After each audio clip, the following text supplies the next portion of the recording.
Well, welcome back to Inspired Word. I'm Chauncey Navarro, where we're going through the book of the Revelation of Jesus. We're in chapter 5 now.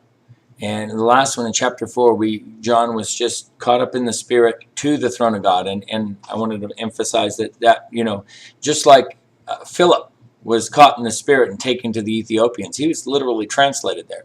And you're going to see as we're going through this that he's seeing this stuff, that this stuff is all going on, that he's touching things, that he's doing things, that he's actually there. And I believe also back from chapter 1, I said that before, that when he said, I was in the Spirit on the day of the Lord, on the Lord's day, that he was literally transported in time to the day of the Lord. Now, he's seeing all these things. It's not just a vision. This is actually things where he's seeing things, he's touching things, later on he eats a scroll. I mean, there's stuff going on here. So as we go into chapter 5, we're going to get started in here on chapter 5, where he says, and I saw on the right hand of him that sat on the throne a scroll written inside and outside and sealed with 7 seals. Now this is significant. I'm going to stop right here even just for a second. Identifying this scroll is important. A lot of times you hear people going through this book, they don't even tell you what the scroll is. If you don't know what the scroll is, you don't even know what's going on here. You have to know why John's weeping later on in this book, and you have to know what this scroll is about. We'll get back to that in just a sec. Then I saw a strong angel proclaiming with a loud voice, who is worthy to open the scroll and to loose the seals? And no one in heaven or earth or under the earth was able to open the scroll or even look on it. So I wept much. Now in the Greek it's saying that he wept vehemently. In other words, that he wept convulsively. This isn't just a little trickle tear here. This is, he's just weeping because he knows what the scroll is. He knows what this is about. Because no one was found worthy to open and read the scroll and to look at it. But one of the elders said to me, do not weep. Behold, the Lion of the tribe of Judah, the Root of David, has prevailed to open the scroll and to loose the 7 seals. And I looked, and behold, in the midst of the throne, in the midst of the 4 living creatures, in the midst of the elders, stood a lamb as it was slain. It had 7 eyes and 7 horns. And you start going, wow, what's this, right? Which are the 7 spirits of God that are sent out into the whole earth. Then he came and took the scroll out of the right hand of him who sat on the throne. Okay, so here's the picture we got going here. First of all, there's this scroll. This, if it's written on the outside, it's a legal document. Usually the way these were worked, they beat these scrolls flat so they were smooth. The backside was rough. You didn't write on the backside. But if it was rolled up and sealed and the backside was written on, it was a legal document like a deed. Okay, as we were saying, the Kinsman Redeemer scroll on here, this is the deed to what Adam lost in the Garden of Eden. And part of this, you got to kind of look at it and understand from the perspective, how did Satan become the prince of this world? How did he get his authority? When Adam disobeyed God and obeyed Satan, that's when Satan got the Adamic covenant. But God had a kinsman redeemer law that was set up where anything that was lost would stay in the family.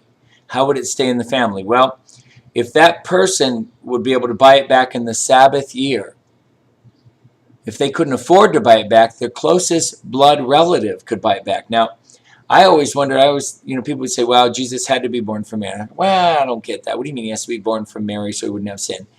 God made Adam from the dust of the earth. Why couldn't he make the Messiah from the dust of the earth? Right? Well, he wouldn't be a blood relative of Adam's to buy back what Adam lost. He had to be a blood relative to be the kinsman redeemer to redeem what Adam lost. And he would do it in the Sabbath year, in the year of Jubilee. Now this is also tied to the day of the Lord, where it says a day with the Lord is like 1,000 years, and 1,000 years is like a day. And as you follow that scripture down, it says, for the day of the Lord comes as a thief in the night. Well, this is the same reference here. We're getting to the Sabbath 1,000 years. The Sabbath 1,000 years is when Yeshua, who paid the price at the 4,000th year at the cross, is now able to open the scroll to buy back what Adam lost. And this takes place here at the Sabbath year coming in. Now, notwithstanding the whole heaven being outside of time and that factor and stuff. But so what's going on here, John is weeping bitterly because he knows this is the Kinsman Redeemer scroll. He knows this is to buy back everything that was lost. Well, what did Adam lose? This is the whole issue that we're bringing up in here. Well, Adam lost his immortality. He lost his dominion. He lost the paradise. He lost the Garden of Eden. He lost, these are all these things that I'm showing here on this chart in terms of what is being bought back. Well, the way this would work with the Kinsman Redeemer law is it would have to be agreed between God and Satan, the price to buy back what was lost. So as you see in the first seal that's going to be coming up, that Satan wants his man in power. He wants war. He wants famine. He wants pestilence. He wants the martyrs. He wants God's saints. Why would God even allow this? Obviously, the fifth seal shows you right there that that's not the wrath of God, because God's wrath, that he's on his own people? No, we're not appointed to wrath. So as we get into, and we'll be getting into that in chapter 6, but the key part on this is following in this with the Kinsman Redeemer scroll, which is all tied to the book of Ruth, where Boaz bought back the property that Naomi's husband lost, and in the process also bought back Ruth. And this is a picture here of Christ redeeming us, buying us back, buying back the immortality we lost, buying back the Garden of Eden, buying back our dominion. And that's why Yeshua, Jesus, sits on the throne as the second Adam, ruling and reigning after he's bought back what was lost. That's where the resurrection comes in, after he buys back our immortality.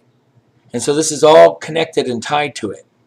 And let's continue on in this chapter as we go through here, where it says, now when he had taken the scroll, and the 4 living creatures and the 24 elders fell down before the Lamb, each having harps and golden bowls of incense, which are the prayers of the saints.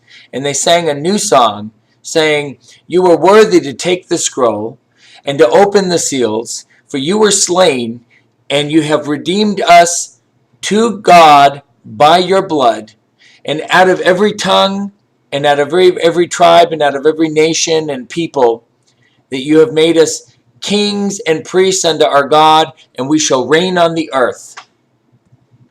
Now, as we're going to continue on this and stuff, this basically identifies here the 24 elders. These 4 cherubim and the 24 elders are all representing all the believers from every nation, language, tongue who've been made kings and priests unto God and his Father. Right? So just like the 24 courses from the tribe of Levi that represented all of the 12 tribes of Israel, in the same way, these 24 elders represent all of the believers who have been made kings and priests unto God. So it says we'll sit on, those that overcome will sit on thrones with him. Well, these 24 represent those sitting on the thrones.